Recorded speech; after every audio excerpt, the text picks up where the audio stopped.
Ready start. माननीय सभापति महोदय, उन्होंने साफ कह दिया कि अगर सामूहिक खेती होती है तो इसमें भी मुझे कोई आपत्ति नहीं है। मैं यह कहना चाहता हूँ कि इस बिल को देखने से यह साफ स्पष्ट होता है कि उस सहकारी समिति के जितने सदस्य होंगे वह अपनी अपनी जमीन को एक साथ कर लेंगे और अगर समिति से निकालना चाहेंगे तो एक साथ अधिक जमीन उसको नहीं मिल सकती है। इस बिल के संबंध में इस सदन के सरकारी दल वाले लोगों ने और विरोधी दल के लोगों ने बहुत सी बातें कही हैं। जैसा कि यह बिल है, इसको अभी समिति के सामने विचार के लिए जाना है और वहां से विचार होने के बाद यह इस सदन के सामने फिर से विचार के लिए पेश किया जाएगा।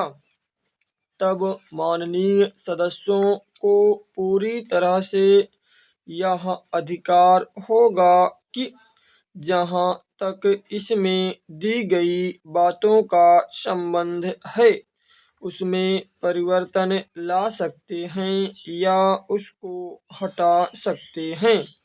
कल से जो बातें हो रही हैं वह सब नोट की गई हैं और मैंने बहुत सी बातों को सुना है। इस समिति में उन सब बातों पर विचार किया जाएगा।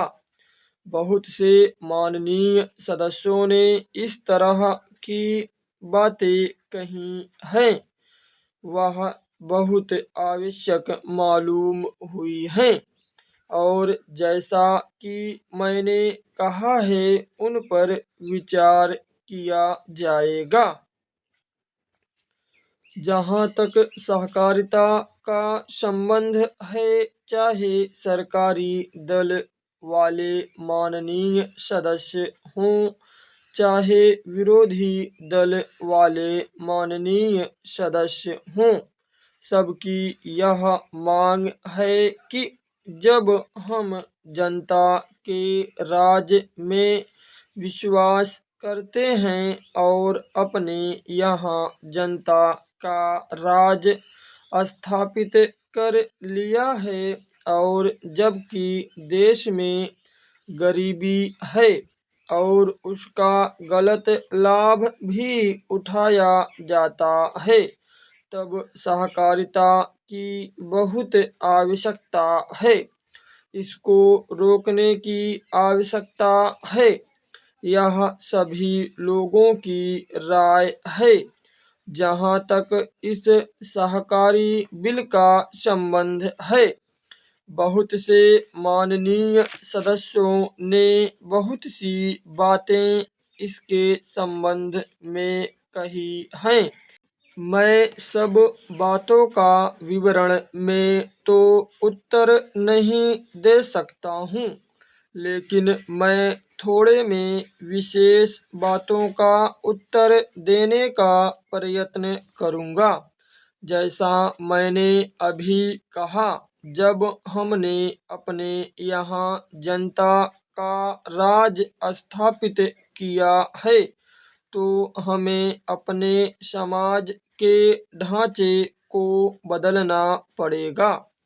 हमारे यहाँ गरीबी और अमीरी चली आती है। हमारे देश में एक गहरी खाई चली आती है और आज भी समाज में गलत लाभ उठाया जाता है। स्टॉप।